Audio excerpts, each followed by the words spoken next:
Welcome dear rockers, कैसे हैं आप सभी। तो आज हम आपके लिए लेकर आ चुके हैं बड़ी डिमांडेड मूवी जिसका नाम है होलोकास्ट, एक हॉरर मूवी। तो कहानी की शुरुआत केरला से होती है, जहां जंगल में बने हम एक छोटे से घर को देख पाते हैं। घर में जैसी नाम की लड़की एक नन को अपनी बहन जैनी के बारे में बता रही होती है कि अचानक से जैनी का बर्ताव एकदम बदल गया है। कभी कभी अजीब हरकतें करने लग जाती है और मुझे उसकी हरकतों से बहुत डर लगता है। इस बात की भी टेंशन है कि कहीं उसे कुछ हो ना जाए। तो नन कहती है, क्या ये सब जैनी के साथ इस घर में आने के बाद हो रहा है या फिर काफी समय से चलता आ रहा है। तो जैसी कहती, नहीं नहीं, मेरी बहन हमेशा से ठीक थी, पर जब से हम इस घर में शिफ्ट हुए हैं ना, तब से जैनी ने ऐसी हरकतें करना शुरू कर दिया है। जिस पे नन कहती है, आपको फिक्र करने की जरूरत नहीं है, हम किसी भी तरह आपकी बहन को बचा लेंगे। यहाँ से दोस्तों हम करीब एक हफ्ते पहले का सीन देखते हैं कि आखिर जैसी इस घर में आई ही क्यों। तो असल में बात यह है कि जैसी का पति मिथुन एक सिनेमेटोग्राफर है। काफी समय से तलाश के बाद आखिरकार उसको एक हॉरर मूवी बनाने का प्रोजेक्ट मिला। जैसी की बहन जैनी एक स्टोरी राइटर है और वो हमेशा फिल्मों की कहानियां लिखने का काम करती है और उसी की लिखी हुई कहानी पर यह हॉरर मूवी बनने वाली है।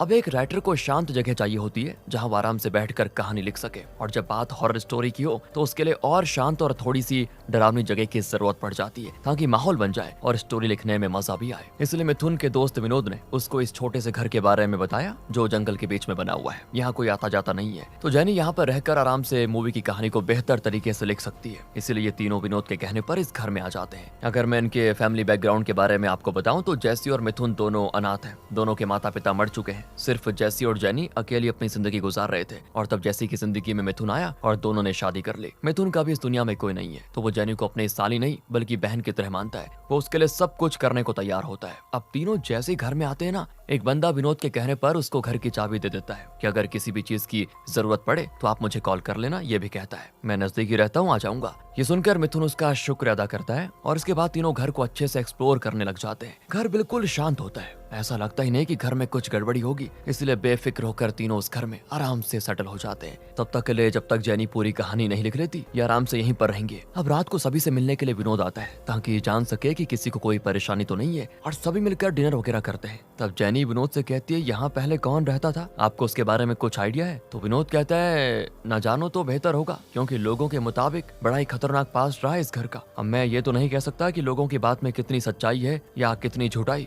लेकिन लोग बताते हैं कि इस घर में अंग्रेजों के समय पर विलियम नाम का लड़का अपने परिवार के साथ रहता था। विलियम को पुरानी चीजें ढूंढने का बड़ा शौक था। ऐसे ही एक दिन ढूंढते ढूंढते उसको एक अजीब सा बॉक्स मिला। उत्सुकता में उसने वो बॉक्स खोला। उसके अंदर काले जादू से जुड़ी चीजें मौजूद थी और विलियम को इसमें काफी दिलचस्पी आने लग गई। तो उसने काले जादू से जुड़ी किताबें पढ़ना शुरू कर दिया। लेकिन जब से वो बॉक्स खुला था, तभी से विलियम के साथ अजीबो चीजें होने लग गई। वो कभी खुद को नुकसान पहुंचाने की कोशिश करता तो कभी अपने घर वालों को ही। घर वालों ने तो विलियम को डॉक्टर से दिखाने की भी कोशिश की, लेकिन कोई फायदा नजर नहीं आया और कुछ दिनों के अंदर विलियम ने खुद की जान ले ली। उसके बाद से विलियम के घर वाले इस घर को छोड़कर हमेशा हमेशा के लिए चले गए। बाद में फिर मेरे एक दोस्त ने इसको खरीदा और उसको रेनोवेट करवाया, जिसके बाद मैंने तुम लोगों को यहाँ रहने को दिया। और ऐसा कहा जाता है कि विलियम का बॉक्स आज भी इस घर में मौजूद है, पर मुझे तो ये सिर्फ कहानियां लगती है जो लोगों ने सिर्फ अपने मन से बनाई हुई है। पर जो भी हो, मैं तो सलाह दूंगा, अगर कोई भी अजीब बॉक्स घर में नजर आए तो बस उससे दूर ही रहना, अनहोनी से सावधानी भली। सुनकर सारे लोग हैरान हो जाते हैं कि बड़ा खतरनाक घर है ये तो। अगले सीन में दोस्तों जैनी अपनी कहानी लिखकर मिथुन को बताती है। उसने अपनी कहानी में विलियम की भी कहानी शामिल की होती है ताकि स्टोरी थोड़ी इंटरेस्टिंग हो जाए। पर मिथुन कहता है, कहानी तो ठीक है, लेकिन तुम्हें एंडिंग को और ज्यादा इंटरेस्टिंग बनाना चाहिए, जैसा कि उस बॉक्स के अंदर क्या हो सकता है उसको और डिटेल में लिखो, तभी जाकर लोगों को मूवी पसंद आएगी। सुनकर अब जैनी सोचने लग जाती है कि अगर मुझे विलियम का बॉक्स मिल जाए ना, तो मैं आराम से वो सारी चीजें अपनी कहानी में लिख सकती हूँ जो बॉक्स में होगा,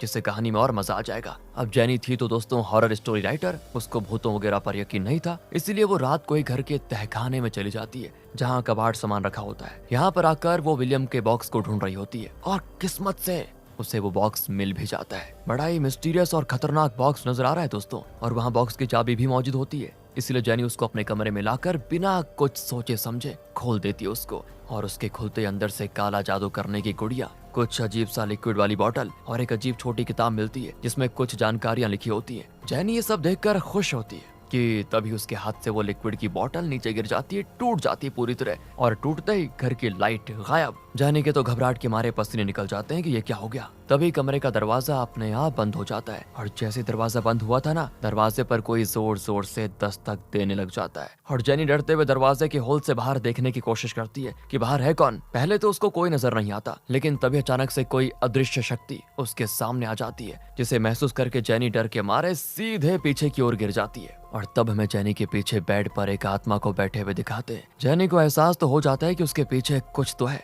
वो डरते हुए तुरंत पीछे मुड़ती है कि वो आत्मा वहां से गायब, लेकिन जैसे जैनी पीछे से आगे होती है वो आत्मा उसके सामने जो सीधे उस पे हमला करके जैनी के शरीर पर पूरा कब्जा कर लेती है।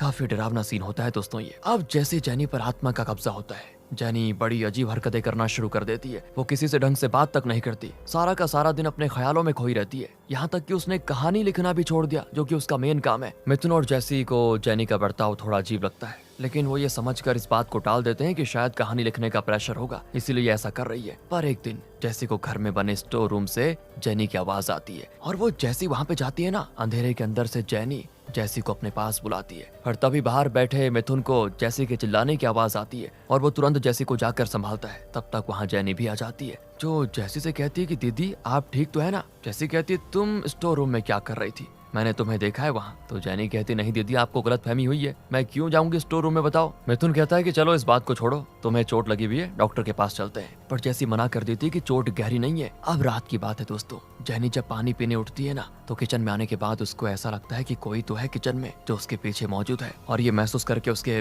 डर के मारे तो हालत खराब हो जाती है। वो सीधे भागकर कमरे में आकर खुद के ऊपर चादर ओढ़ देती है, लेकिन तब भी उसको ऐसा लगता है कि कोई धीरे धीरे करके उसके बेड पर चढ़ रहा है। ये जानकर तो जैनी क्या दोस्तों किसी की भी हालत खराब हो जाए। जैनी डरी सहमी खुद को चादर से छुपा देती है। थोड़ी देर के बाद जब सब कुछ शांत होता है तो वो चादर हटाकर बाहर आने की कोशिश करती है कि आखिर यहाँ पे कौन था। तभी वो आत्मा उसके चादर खींचकर साइड कर देती है और ये देखकर जैनी जोर जोर से चिल्लाती है, लेकिन उसकी मानो आवाज नहीं निकलती। उसके कई बार चिल्लाने के बावजूद वो आवाज जैसी और मिथुन तक जाती नहीं। अब ये होने के बाद तो आत्मा ने पूरी तरह से जैनी पे कब्जा कर लिया होता है। अब वो आसानी से उसको नहीं छोड़ने वाली। अगले दिन जैसी और मिथुन के कहने पे विनोद घर पे आता है ताकि देख सके कि जैनी अजीब हरकतें क्यों कर रही है। तो घर आते ही विनोद को जैनी के कमरे में वो बॉक्स दिखाई देता है। वो जैनी से कहता है कि क्या ये वही विलियम का बॉक्स है, तुम्हें कहाँ से मिला। तो जैनी यहाँ झूठ कह देती कि नहीं नहीं नहीं, ये तो मैं बाजार से खरीद कर लेकर आई मूवी के लिए। लेकिन अब विनोद को शक हो रहा होता है उस पे। तो वो कहता है कुछ भी हो, एक काम करो, इस बॉक्स को तहखाने में छोड़ दो, मुझे ये सही नहीं लग रहा है। दोस्तों अब तो डेली रात का हो चुका होता है। वो आत्मा जैनी को सोने नहीं देती, हर रात कभी उसको डराती तो कभी बेड से ही नीचे धक्का दे देती, जिस वजह से जैनी पूरा दिन शांत और सबसे अलग रहती। जैसी को भी अपनी बहन की हालत देखी नहीं जाती, तो वो मिथुन से कहकर जैनी को डॉक्टर के पास लेकर जाती है। डॉक्टर भी अपनी तरफ से कुछ दवाइयां देकर सिर्फ इतना ही बताता है कि देखो टेंशन की वजह से सब हो रहा है, 2-3 दिन के अंदर सब ठीक हो जाएगा। तो मिथुन भी जैसी से कह देता है चिंता मत करो, अपनी जैनी को कुछ नहीं होगा देखना। अब रात को जैसी जब सो रही होती है कि तभी उसको जैनी के कमरे से कुछ आवाज आती है और वो जैसे कमरे के पास आती है ना, अंधेरे में दोस्तों हम देख पाते हैं कि जैनी तो बेड पे सोई है, लेकिन उसी के ऊपर वो आत्मा बैठी हुई है। पर जैसी के लाइट चालू करते ही आत्मा गायब और उसको जैनी आराम से सोती हुई नजर आती है। तो जैसी भी चुपचाप चली जाती है कि सब ठीक है। पर उसके जाते ही हम देखते हैं कि आत्मा अभी भी वहीं पे मौजूद है, जो लाइट की वजह से नजर नहीं आई। अब अगले दिन मिथुन जैसी से कहता है कि देखो मैं एक मीटिंग में जा रहा हूँ, 2 दिन में वापस आ जाऊंगा, तब तक जैनी का ख्याल रखना, उसे टेंशन लेने मत देना, उम्मीद है वापस आकर सब ठीक हो जाएगा। इतना कहकर वो तो घर से चला जाता है। और उसके जाने के बाद जैसी जब खाना बनाती है ना, तो जैनी तुरंत खाने पर आकर बैठ जाती है और उसे ऐसे खाती है मानो जैनी सालों से भूखी हो, उसे मतलब कभी खाना ना मिला हो। और ये चीजें जैसी को बड़ी अजीब लगती है। वो समझ चुकी थी कि ये मामला टेंशन का नहीं है, बात कुछ और ही है। वो मिथुन को भी इसके बारे में बता देती है, पर वो यकीन करने को तैयार नहीं होता। इसके बाद रात को जैनी जैसी से कहती है दीदी मुझे बहुत डर लग रहा है, क्या आप मेरे साथ सो जाएंगी। तो जैसी भी जैनी के साथ सोने को तैयार हो जाती है। पर थोड़ी देर के बाद जब जैसी की आंख खुलती है ना, उसको ऐसा महसूस होता है कि कमरे में उन दोनों के अलावा कोई और भी है। वो जैसे यहाँ वहाँ नजर घुमाती है, उसे सामने वही आत्मा नजर आती है, जिसकी डरावनी शक्ल देखकर जैसी की चीखें निकल पड़ती है। वो और जैनी दोनों कमरे के बाहर भागने की कोशिश करते हैं, लेकिन दरवाजा खुलता ही नहीं। आज पहली बार जैसी ने अपनी आंखों से उस आत्मा को देखा होता है। वो आत्मा भी धीरे धीरे करते उसके सामने ही जैनी के अंदर घुसकर उसको पूरी तरह पजेस कर लेती है और जैनी फिर पागलों की तरह चिल्लाने लगती है। इस हादसे से जैसी कंफर्म तो हो जाती है कि जैनी को ठीक करना डॉक्टर के बस की बात नहीं है, डॉक्टर कुछ नहीं कर सकते। तो वो मिथुन और विनोद को सारी बातें बताती है, जिससे अब जाकर उनको यकीन होता है कि जैनी पर किसी आत्मा का साया है। इसीलिए ये तीनों मिलकर एक नन को बुलाते हैं ताकि वो जैनी को ठीक कर सके, जो कि दोस्तों मूवी की शुरुआत वाला सीन ही था। अब नन सारी बात सुनने के बाद कहती है मैं फादर बैन को जानती हूँ, वो इस तरह की आत्माओं को भगाने की ताकत रखते हैं, उम्मीद है वो जैनी को ठीक कर पाएंगे। उन्होंने कई सारी किताबें भी लिखी हैं पैरानॉर्मल एक्टिविटीज पे। ये सुनकर तीनों के मन में एक उम्मीद की किरण जाग जाती है कि शायद फादर जैनी को ठीक कर देंगे और उसकी जैनी फिर से पहले की तरह हो जाएगी। फिर कुछ देर के बाद फादर बैन अपने कुछ और साथियों के साथ घर पर आते हैं, लेकिन उनके कदम रखते ही जैनी के अंदर मौजूद आत्मा बिल्कुल भड़क जाती है और जोर जोर से चिल्लाती है। बैन भी घर के अंदर आते ही सारी चीजों की अच्छे से तलाशी लेता है कि आखिर किस चीज की वजह से जैनी के अंदर उस आत्मा ने प्रवेश किया। तो उनकी सबसे पहले नजर पड़ती है उस बॉक्स पर। वो अपने साथियों को उस बॉक्स की अच्छे से जानकारी निकालने कह देते हैं कि अंदर जो भी चीज मौजूद है सबके बारे में पता लगाओ, और तब तक वो जैनी को देखने चले जाते हैं। लेकिन दोस्तों हैरानी की बात यह होती है कि जैनी थी तो अपने कमरे में, लेकिन वो नजर नहीं आ रही थी जैसी को। और वो जैसे कमरे में जाती है ना, कमरे का दरवाजा ही बंद हो जाता है। पर अब विनोद को भी जैनी गार्डन में खड़ी नजर आने लग जाती है, जहां सामने खड़ी मिथुन की गाड़ी को हम अपने आप स्टार्ट होते हुए देखते हैं। वो गाड़ी सीधे जैनी की ओर बढ़ रही होती है ताकि उसको हिट कर सके, और ये देखकर विनोद तुरंत जैनी के पास जाकर उसको साइड कर लेता है। और ये होते ही जैनी वहां से गायब और गाड़ी अपने आप ही जगह पर खड़ी होती है। यानी कि ये सिर्फ विनोद का वहम था। उसी तरह बैन की एक साथी जो कि बॉक्स की जानकारी निकाल रही थी, उसको भी वहां जैनी नजर आती है, जो खुद के गले पे रस्सी बांधकर आत्महत्या करने की कोशिश कर रही होती है। ये देखकर वो लड़की घबरा जाती पूरी तरह। अब बारी थी जैसी की। उसके सामने जो जैनी खड़ी थी दोस्तों, वो चाकू से अपने आप का गला काटने की कोशिश कर रही थी, पर ये हो पाता इससे पहले जैसी उसको बचा लेती है। मतलब जिसको भी जैनी दिखाई दी, सभी के सामने जैनी ने अलग अलग तरीके से अपनी जान लेने की कोशिश की। इसका मतलब वो आत्मा जैनी को मारना चाहती है। अब फादर बैन सभी को एक साथ बैठाकर बताते हैं, देखिए हमने जो जानकारी निकाली है उस बॉक्स की, उससे हमें ये पता चला है कि वो बॉक्स एक डिबुक बॉक्स है। असल में 16वीं सेंचुरी के समय में डिबुक के बारे में लोगों को पता चला। इस बॉक्स को सबसे पहले इजराइल के लोग इस्तेमाल किया करते थे। उन्होंने डिबुक की शुरुआत की। डिबुक एक ऐसा बॉक्स होता है जिसमें आत्माओं को कैद किया जाता है। ऐसी आत्मा जिनकी कोई अधूरी इच्छा रह गई हो, ऐसी आत्माओं को इस बॉक्स में कैद कर देते हैं, और जैसे कोई दूसरा इंसान इस बॉक्स को खोलता है, वो आत्मा उसके शरीर पर कब्जा कर लेती है और फिर उसके जरिए अपनी इच्छा पूरी करने की कोशिश करती है। बॉक्स में मिली चीजों से पता चलता है कि इस बॉक्स में एलिजा नाम की लड़की की आत्मा मौजूद है। हिटलर के समय एलिजा पर बहुत ज्यादा अत्याचार किया गया था।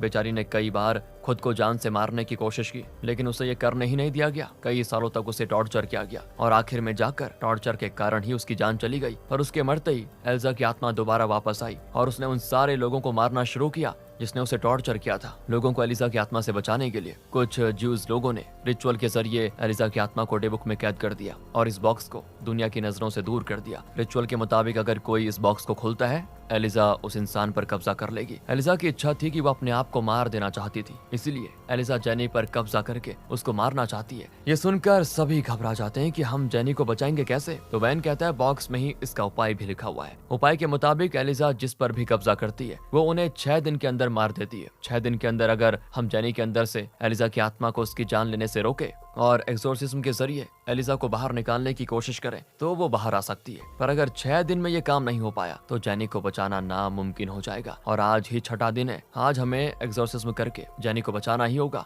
वरना हम कभी उसको नहीं बचा पाएंगे। इसीलिए सारे लोग मिलकर एक्सोर्सिज्म की तैयारी शुरू कर देते हैं। फादर बैन ने पहले भी ये काम किया था, इसलिए उन्हें उम्मीद होती है कि वो जैनी को ठीक कर सकते हैं। ये देखकर एलिजा की आत्मा भी बार बार जैनी को मारने की कोशिश करती है, लेकिन सारे लोग मिलकर उसको रस्सी से बांध देते हैं। जिसके बाद फादर अपना काम शुरू करते हैं और इस चीज से जैनी को बड़ी तकलीफ होती है। वो जोर जोर से चिल्ला रही होती है और काफी देर तक चिल्लाने के बाद आखिरकार ये काम पूरा हो जाता है। और देखकर ऐसा लग रहा होता है दोस्तों कि एलिजा की आत्मा राख बनकर गायब हो चुकी है। ये होते ही जैनी बिल्कुल ठीक हो जाती है और इस चीज से सभी की खुशी का ठिकाना नहीं होता कि फादर बैन ने जैनी को ठीक कर दिया। सभी तो खुश थे, लेकिन फादर बैन की शक्ल देखकर लग रहा था कि उन्हें पता है एलिजा इतनी आसानी से जैनी का पीछा नहीं छोड़ेगी। वो जरूर आएगी अपनी इच्छा पूरी करने, और जैसा उन्होंने सोचा था वही होता है। जैसी और बाकी जैसी अपने खुद के घर वापस आते हैं, तभी रात को जैसी को घर में कुछ आवाज आती है और वो जैसे चेक करने जाती है, तभी जैनी के अंदर मौजूद एलिजा की आत्मा उस पे हमला कर देती है। और इसी डरावने सीन के साथ होती है ये मूवी यहाँ पे खत्म।